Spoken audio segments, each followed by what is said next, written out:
السلام علیکم عزیز طلباء اور طالبات، آج آپ کے سامنے نئے موضوع کے ساتھ حاضر ہوں۔ ہمارا آج کا موضوع ہے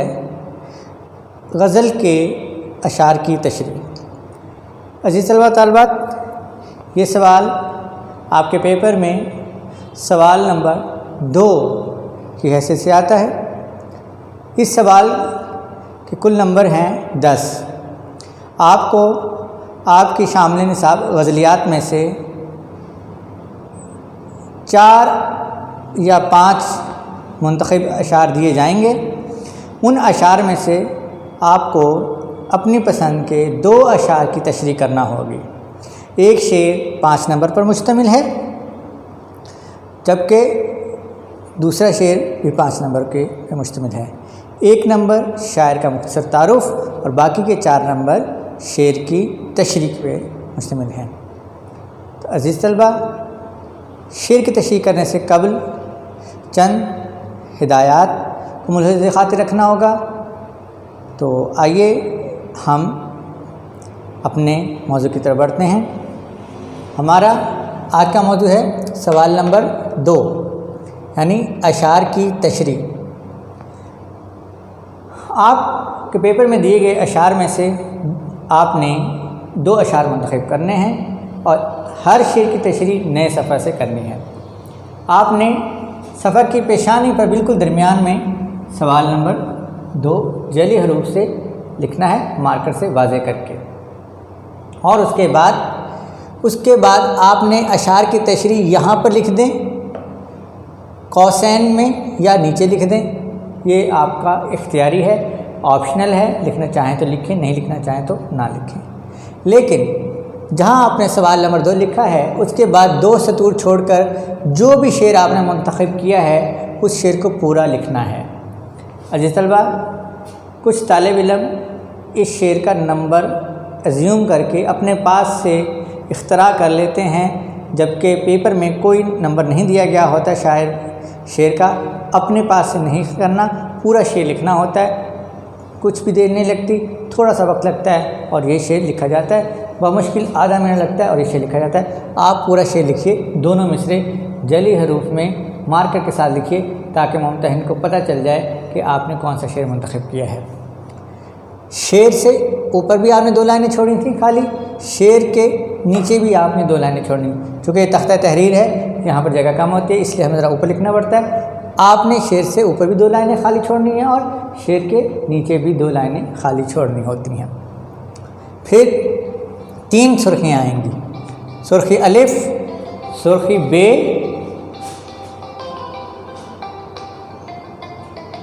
سرخی الف اور سرخی بے۔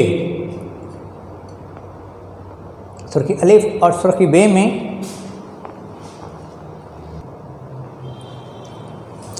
تو عزیز طلبہ، جب آپ نے شعر کے اوپر 2-3 جگہ لائنیں چھوڑ دیں اور 2-3 نیچے لائنیں چھوڑ دی، تو پھر اس کے بعد آپ نے 3 سرخیاں آئیں گی، الف، بے اور سرخی جیم۔ یہ 3 شے سرخیاں ہیں۔ پہلی سرخی میں شعر کا مرکزی خیال دیا جائے گا، دوسری سرخی میں شعر کا فنی حسن و کمال یعنی ٹیکنیکل پوائنٹس، اور اس کے بعد سرخی 3 یعنی کچھ شاعر کے بارے میں، سرخی جیم شاعر کے بارے میں اس کا شاعر کا مختصر تعارف ہوگا۔ اب ہم ان تینوں سرخیوں کو آج تھوڑا تھوڑا کر کے دیکھ لیتے ہیں۔ پہلے شعر کا مرکزی خیال ہم دیں گے کہ شعر میں بیان کیا کیا گیا ہے۔ عزیز طلبہ، اس شعر کے اندر دنیا سے انتہائی بے رغبتی کا بیان ہے، یعنی دنیا سے عدم دلچسپی کا اظہار کیا گیا ہے۔ اب یہ ہمیں کیسے پتہ چلے گا؟ جب ہم اس پوری غزل کی تشریح کریں گے تو ہمیں ان تمام اشعار کا مرکزی خیال اور ان کے تمام کے فنی محاسن جو ہے ہمیں آہستہ آہستہ ہم بیان کر دیں گے اور وہ آپ کو معلوم ہو جائیں گے۔ پھر اس کے بعد شعر کا فنی حسن و کمال، ٹیکنیکل پوائنٹس، جیسا کہ میں نے آپ کو بتایا تھا کہ سوال نمبر 6 جو آپ کے شامل نصاب ہے، ہم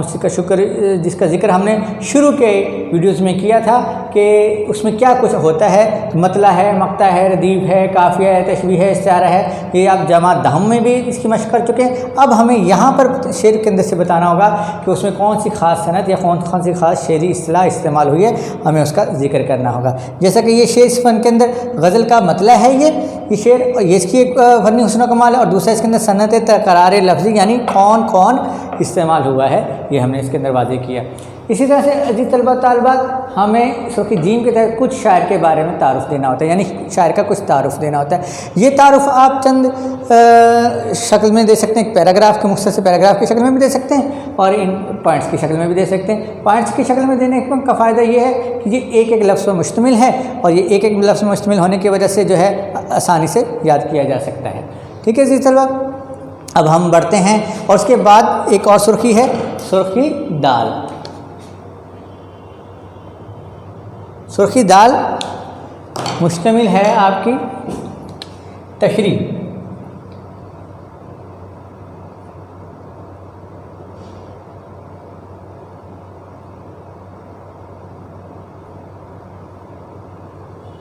اب تشریح کالن اینڈ ڈیش لگا کے ہم نے یہاں پہ تشریح کرنی ہے، تو اس میں ہم شعر کی تشریح کریں گے۔ تو آئیے عزیز طلبہ، آپ اپنی درسی کتاب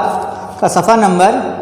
114 کھول لیجئے۔ اس میں خواجہ میر درد کی پہلی غزل ہم اس کی تشریح کرتے ہیں۔ آج کا ہمارا موضوع میر درد کی پہلی غزل ہے۔ دنیا میں کون کون نہ یک بار ہو گیا، دنیا میں کون کون نہ یک بار ہو گیا،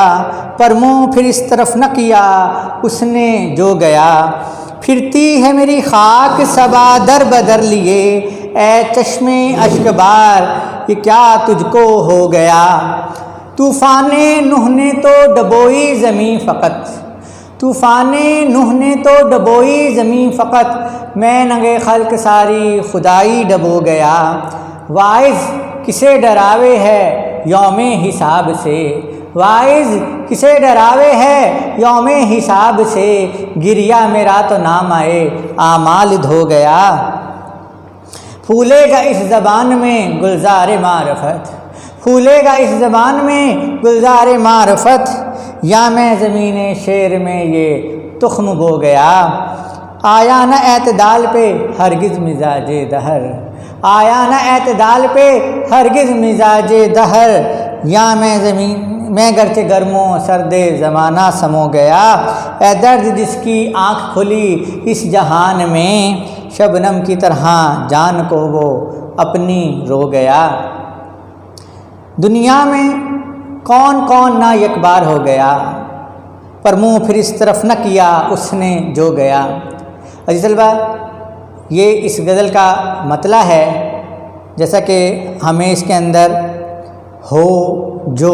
قافیہ ملتا ہے، مصرع اولیٰ میں ہو اور مصرع ثانی میں جو، اور ان دونوں مصرعوں کے آخر میں اگر ہم دیکھیں تو مشترک لفظ جو ہے وہ گیا، یعنی ردیف ہمیں ملتا ہے۔ تو چونکہ مطلع کے دونوں مصرے وہاں مکفر اور وہاں مردف ہوتے ہیں، تو اس لیے ہمیں یہاں سے واضح ہو گیا کہ یہ اس غزل کا مطلع ہے، تو ہم نے اس کے فن حسن و کمال میں لکھ دیا۔ تو اسی طرح سے اس میں استعمال ہوا ہے کون کون،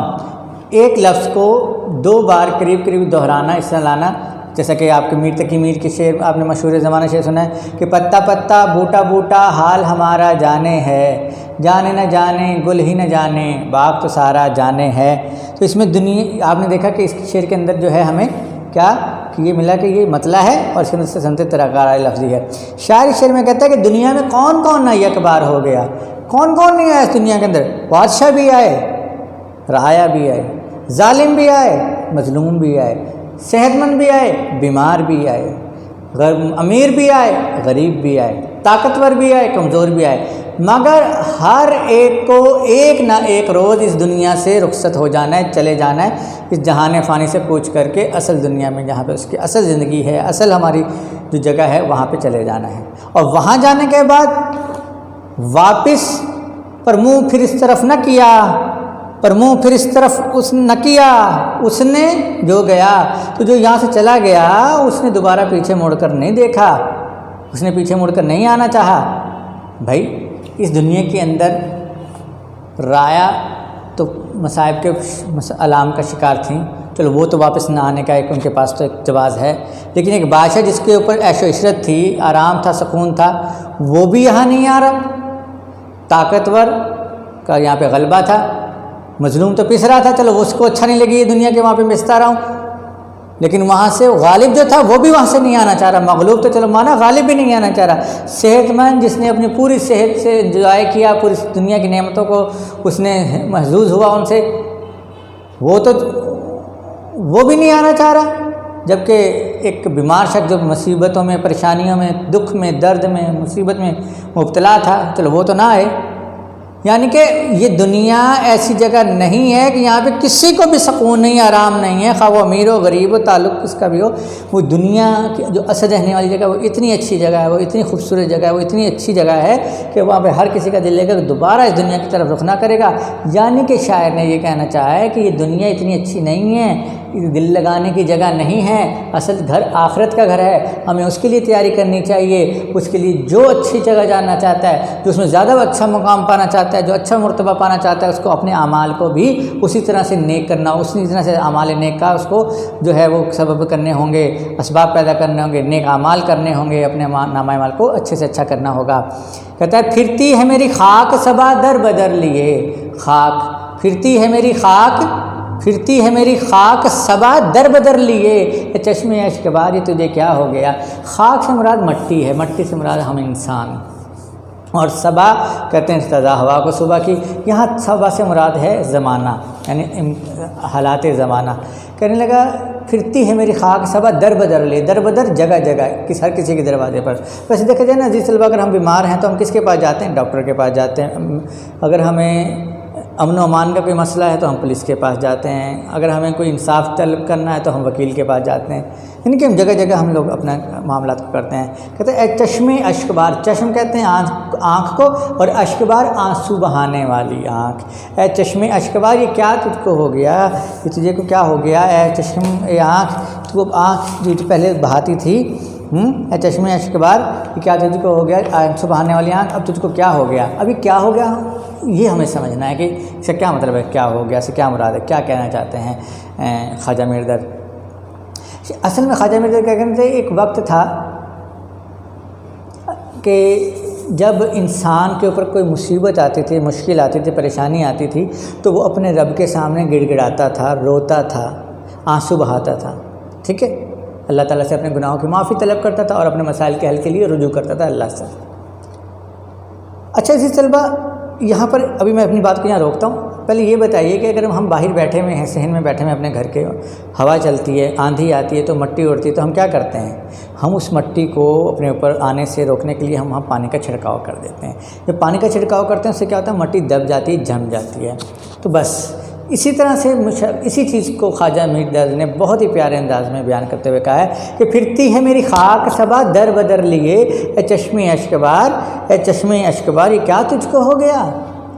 کہ ایک زمانہ تھا کہ جب انسان روتا تھا، گڑ گڑاتا تھا اپنے معاملات کو سلجھانے کے لیے، اپنے معاملات کے، اپنی پریشانیوں کے، اپنے مصائب کے، اپنی تکالیف کے حل کے لیے اللہ سے رجوع کرتا تھا، اور صبح فجر کی اذان سے قبل تہجد کی ادائی کے لیے وضو کر کے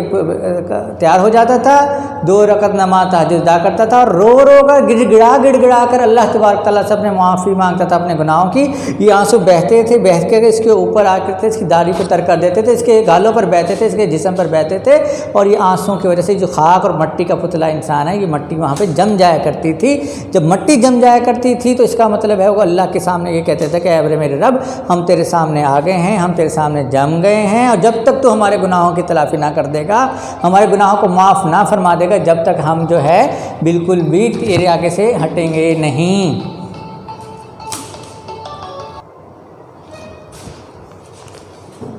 تو عزیز اللہ، میں بات کر رہا تھا کہ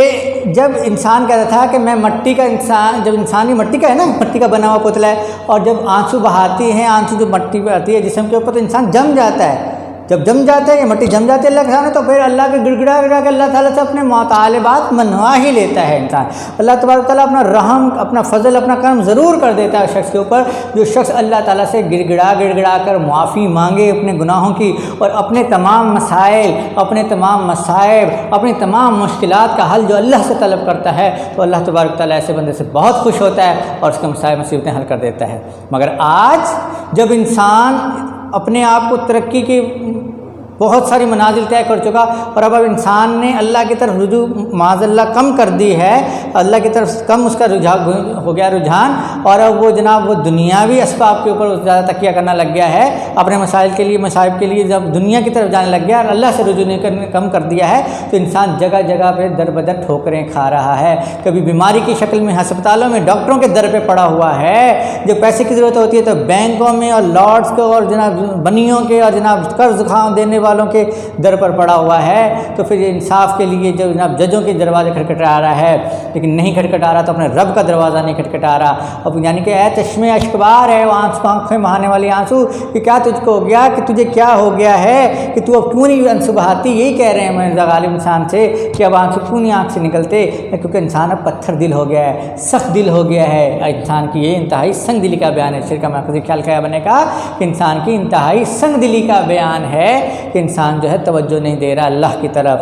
اپنے رب کی طرف توجہ نہیں دے رہا۔ تو طوفان نوح نے تو ڈبوئی زمین فقط، میں ننگے خلق ساری خدائی ڈبو گیا۔ طوفان نوح نے تو ڈبوئی زمین فقط، میں ننگے خلق ساری خدائی ڈبو گیا۔ طوفان نوح کیا ہے اس سے مراد؟ جی ہاں، وہی حضرت نوح علیہ السلام والا طوفان جس نے پوری دنیا کو ڈبو دیا تھا۔ شاعر نے یہ تلمیح استعمال کی ہے، جب ہم سوال نمبر 6 کی تحت تلمیح پڑھیں گے تو اس میں اس کا تفصیل سے ذکر آئے گا، یعنی کہ کوئی قصہ، کوئی بڑا کہانی، کوئی آیت کا ترجمہ، کوئی حدیث یا کوئی داستان، کوئی اس طرح سے ایک یا دو لفظوں میں اس طرح سے بیان کرنا کہ جیسے اس کو پڑھا جائے قاری کے ذہن میں وہ پورا قصہ گھوم جائے، اس کو ہم تلمیح کہتے ہیں۔ تو عزیز طلبہ طالبات، تلمیح کا کہتے ہیں کہ طوفان نوح نے تو ڈبوئی زمین کر، اس میں اس کا مرکزی خیال ہے کہ انسان شاعر نے اپنے آپ کو اللہ تعالیٰ کے سامنے انتہائی کمزور اور انتہائی اپنے آپ کو گرا ہوا اپنے آپ کو اللہ تعالیٰ کے سامنے پیش کیا کہ اللہ تعالیٰ کہ طوفان نوح نے تو زمین ڈبوئی ہے، کہ اس کے جو طوفان نوح قوم کا تھا، جو نوح علیہ السلام کی قوم کے جو اعمال تھے، ان کے جو بد کرداریاں تھیں، جو ان کے اعمال کے بعد جو طوفان آیا تھا اس سے تو زمین ڈوب گئی تھی، لیکن میرے اس قدر انتہائی یوں ہم نے کثر نفسی سے کام لیا ہے کہ میرے جو اکیلے کے اتنے گناہ ہیں، اپنے آپ کو اتنا گناہ گار کہا ہے کہ اے اللہ میرے گناہ گار اتنے سخت ہیں کہ میری وجہ سے تو پوری کائنات ڈوب جائے گی، کہ میرے گناہوں کی سختی اس قدر زیادہ ہے۔ واعظ کسے ڈراوے ہے یوم حساب سے، گریا میرا تو نام آئے اعمال دھو گیا۔ واعظ کسے ڈراوے ہے یوم حساب سے، گریا میرا تو نام آئے اعمال دھو گیا۔ یعنی شاعر اس میں بیان کرتے ہیں کہ اے مسجد کے ممبر پہ بیٹھ کر ہمیں دوزخ کے عذاب سے ڈرانے والے واعظ، نصیحت کرنے والے مولانا صاحب، آپ ہمیں ڈراتے ہو کہ جو تمہارے گناہ ہیں اس کے باعث تم جہنم میں جاؤ گے، تو یہ جاؤ گے اور وہاں پہ یہ عذاب ہوں گے، اور ہمیں ڈراتے ہو، ہمیں خوفزدہ کرتے ہو، لیکن ہم آپ کو بتا دیں کہ ہمارا جو گریا ہے نا، جو ہم راتوں کو اٹھ کے اللہ کے سامنے گڑ گڑاتے ہیں، روتے ہیں، تو اس رونے کے باعث جو ہمارے آنسو بہتے ہیں، تو ہمارے جو نامہ اعمال لکھ رہے ہیں نا ہمارے کرامن کاتبین، جو بائیں ہاتھ کا فرشتہ جو ہمارے اعمال بد لکھ رہا ہے، تو لکھتا رہے ہمارے گناہ اتنے زیادہ ہیں، ٹھیک ہے اس نے کاغذات کے کاغذات دفتر کے دفتر بھر رکھیں گے، لیکن ہم بھی اتنا گڑ گڑائیں گے اپنے رب کے سامنے، اس قدر روئیں گے، اس قدر گڑ گڑائیں گے، اتنا روئیں گے کہ رونے سے وہ جتنے آنسو ہوں گے کہ ان آنسوؤں کے اس پانی سے ان کے لکھی ہوئی ساری تحریر کی جو روشنائی ہے وہ مٹ جائے گی، بہہ جائے گی، اور ان کے پاس صاف ہو جائیں گے۔ اس بات ان کے پاس اللہ کو دکھانے کے لیے کچھ نہیں ہوگا، کیونکہ ہم اللہ سے رو رو کر معافیاں مانگ لیں گے، اور اللہ تعالیٰ ہمارے آنسوؤں کے ذریعے سے ان کے نامہ اعمال کو دھو دے گا، تو پھر کیا رہ جائے گا ان کو دکھانے کے لیے، ہمارا کیا ثبوت رہ جائے گا کہ ہمارے گناہوں کا۔ تو کہنے لگا کہ واعظ کسے ڈراوے ہے یوم حساب سے،